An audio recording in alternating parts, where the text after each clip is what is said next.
Hey everybody, Gina DeLuca here.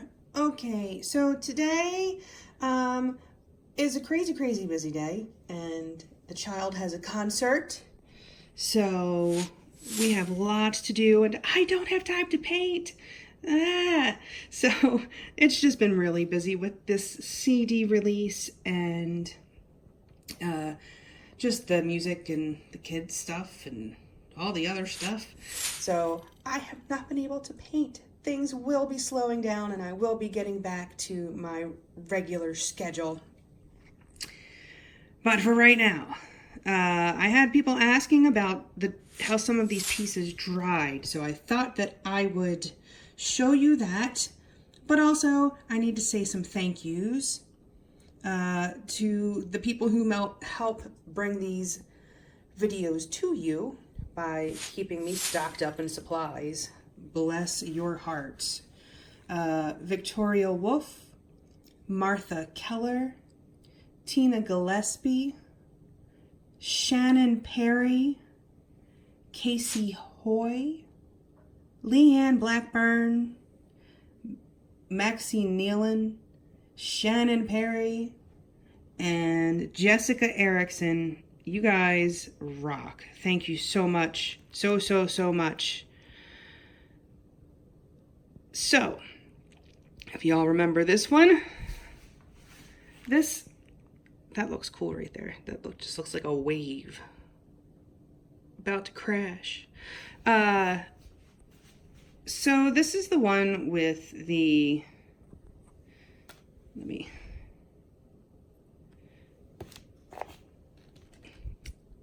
this has the primary elements, the color art.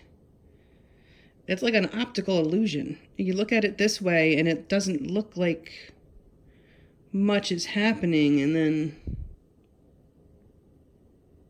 it is so cool. Yeah, so that came out really cool. That was unexpected. It did seem to blend, but then I cannot just get a great angle to show you how blingy that is. But you can see it's there. And it just starts to disappear. I dig on that. I think that's cool.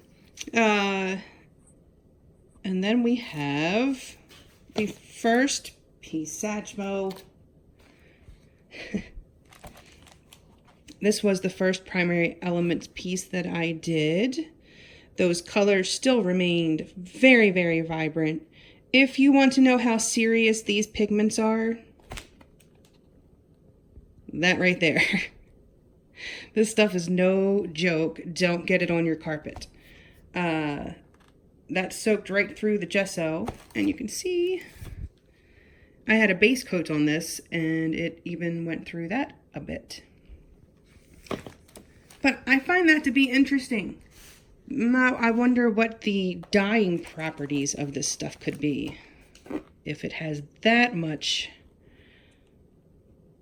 soak through. But anyway, these colors are absolutely gorgeous. I mean, seriously. And the black had Floetrol in it, and that was the only paint that had the Floetrol. And it has a different texture, which I also find interesting. I wonder what I could do with that, because that looks like dragon scales or mermaid scales or something because of that texture. But the colors are, I mean, vibrant. Does not even begin to describe it.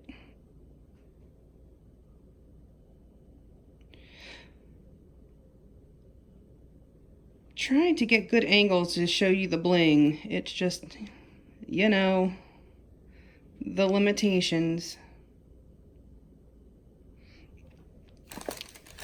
Okay, someone had asked about this piece. This was done with the golden pouring medium. This is not varnished. This is the shine of the pouring medium, and the same with the last two. You can see how shiny this stuff dries. I mean, that's pretty sweet. I kind of dig it. It has a very shiny finish. Floetrol dries matte. It's what it does, but it is part of the matte property making whatever's in it, I think, that makes it sell the way it does. So, you know, you sacrifice something. But as you can see, this dried very nicely. It looks layered, like resin or alcohol inks, watercolors. And this was just 3 colors. This was just the yellow, the blue, and the magenta. Lovely. Okay, this one I have not had a chance to varnish, but I had a couple of people ask. The metallic aspect of it did not come through the way I'd hoped. There's a bit of sparkle, but just a bit. However, it is still very cool. It looks like a whirlpool. I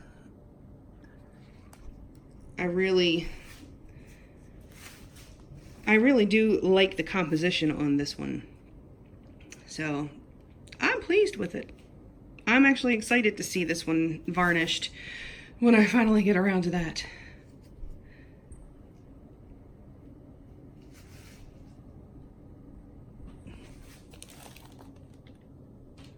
It just has a very 3D, like you can just get sucked right into that.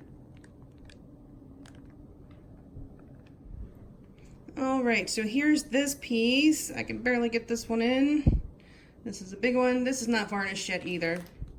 But I wanted to show you how it dried. Some people were questioning how it dried. Did it get muddy? It did not. My straight pours very, very rarely turn muddy. It's one of the things I love about it. So there you have it. Very vibrant colors. Really, I want to play with these some more. That was the Satin Enamel added to rainbow colors. There you go. Okay, here's this one. This one is also not varnished, but folks were asking, so here it is. It is very hard to get a good angle.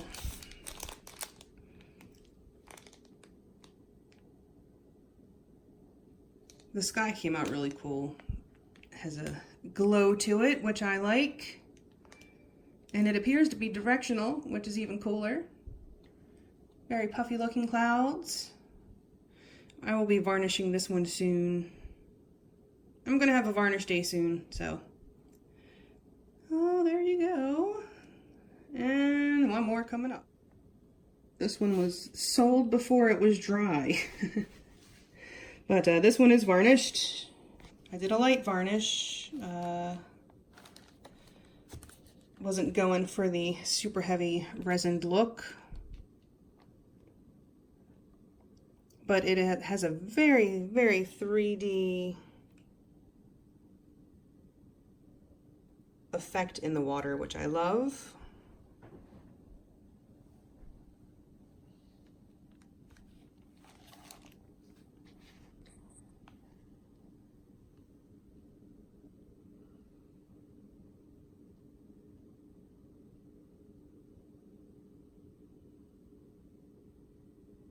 I think that looks very cool.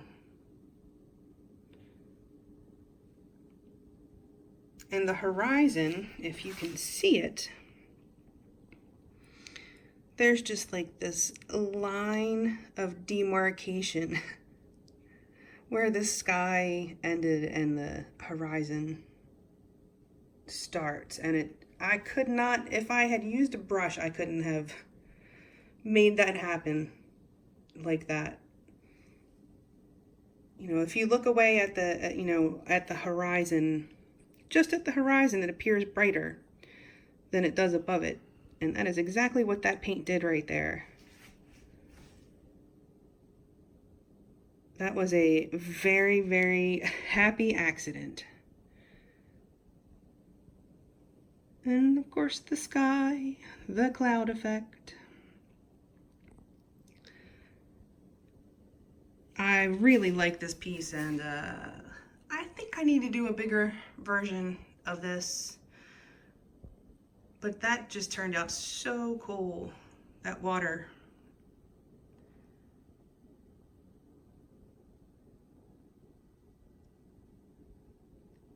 Yes, yes.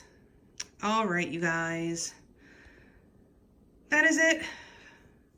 That's all for show and tell for today. I hope you guys have a beautiful day.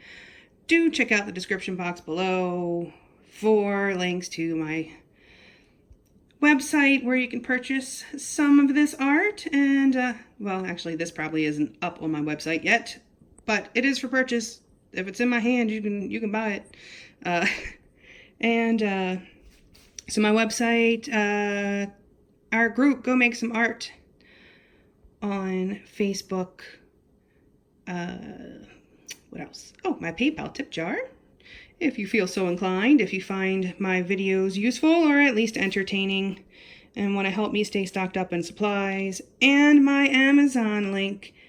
If you enter through that link, anything that you purchase off the entire site of Amazon, I will receive a small commission of, at no additional cost to you. It's a way to help me out without costing you extra. So thank you very much for those who do that. And you guys, I hope you have a beautiful day. Now go make some art.